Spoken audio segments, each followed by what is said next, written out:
Arrived Catherine Saddle, nice campground. Got a mine around the back, I'll show you.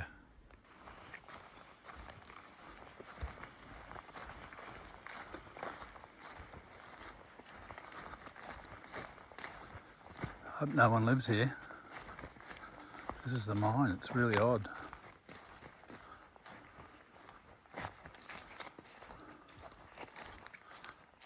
Not sure whether to go in or not.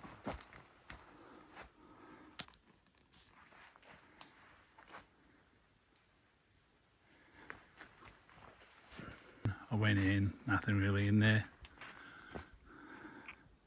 That's pretty spooky.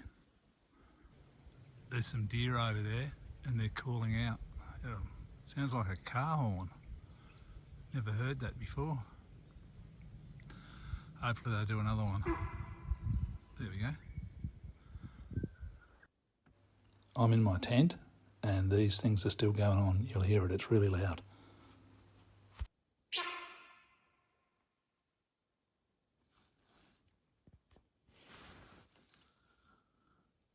I think that moose cruising around sounds like a train horn.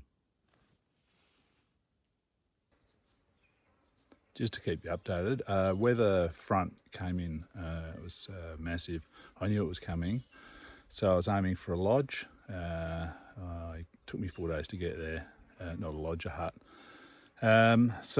Which was really good because it got me out of the weather. It took probably, I don't know, 5 days to sort of clear up, so I was there 4 nights. And on the way over, it really turned sour or bad, and went through what felt like a blizzard to me, like 80-90 km/h winds, about 3 or 4 k's from the hut across the top of Mount Howarth. Yeah, it was pretty gnarly. I was actually scared. Yeah, it was. If anything had gone wrong, it wouldn't be good. But yeah, got to the hut and took a few days to dry out. So that was really good, and met a Vic Uni group who were fabulous, and spent a lot of time with them. It was good. It was very, very friendly, and made some good friendships with those people and connections. And they were lovely. Just had a lot of laughs really and fun. And there was a fire in the hut too, which was good. Last night I spent at Catherine Saddle. Which wasn't a bad campsite until the deer didn't worry me. They had the big stags making sound. They make it sound like the sound of a train or something. Or a truck horn. They're that loud. It does give you a bit of a fright. But the thing that really worried me in the middle of the night, there was a few packs of wild dogs roaming around, and they were howling. And I thought, I'm going to get ripped to bits by dogs. That was scary. It took me about half an hour just to chill out and think, righto, no, they're not going to attack you. But yeah, it's when you're out there alone in your tent and you've got wild dogs running around, pretty scary. Then in the morning, I heard the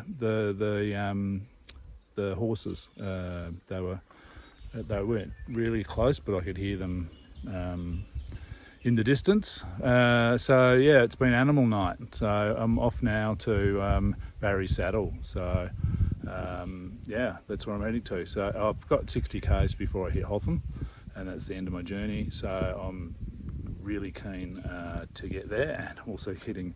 I've got enough food, I think, but yeah, I don't want to be hanging around the bush any longer. Righto. Oh, the other thing I forgot to tell you, one of the boards, quite a few people with sickness, they got sick because there was 2 or 3 uni student groups there. So I know there's probably 20, 25 students. But one of them in our group, he got sick, and we walked him out to a car park, and he was picked up, and the group of uni students I was with, they were fabulous with him and did all the right things, and yeah, were very good conduct really. And but the parents who came and pick him up gave us like bananas, apples, oranges, and like this big huge pile of lollies. And I'll tell you what, it was like a survivor treat.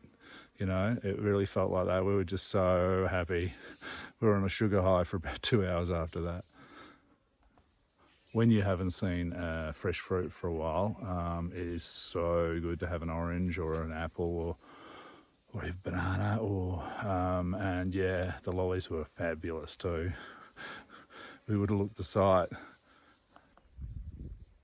The good thing about the Vic Uni students is they're outdoor ed students doing one of their electives, and it was really good because I learned so much off them. They had so much knowledge and wisdom in that group, but they hadn't experienced a lot of through hikers. I think some of my gear and techniques they were like, wow, this is really cool. So they liked my stove and they liked Peak Finder app, and Peak Finder app is pretty good. You want to have a look, go and check that out. Yeah. Anyway. Part of the reason that we had to stay that long in the hut was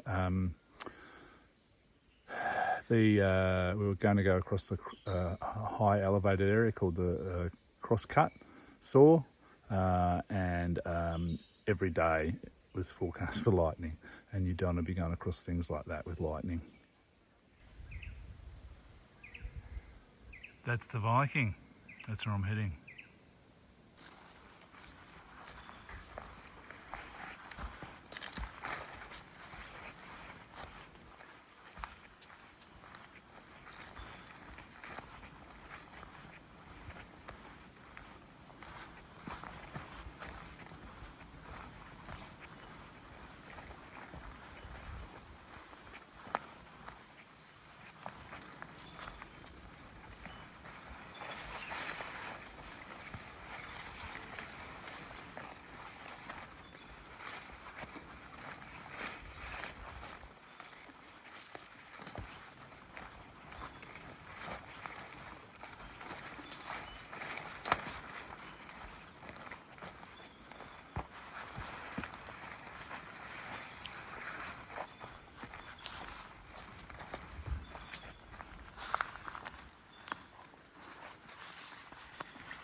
That's called the Razor.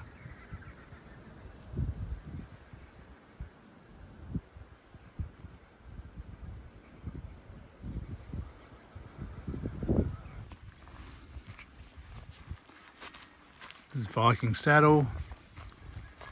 Looks like a really nice campground, but unfortunately no water.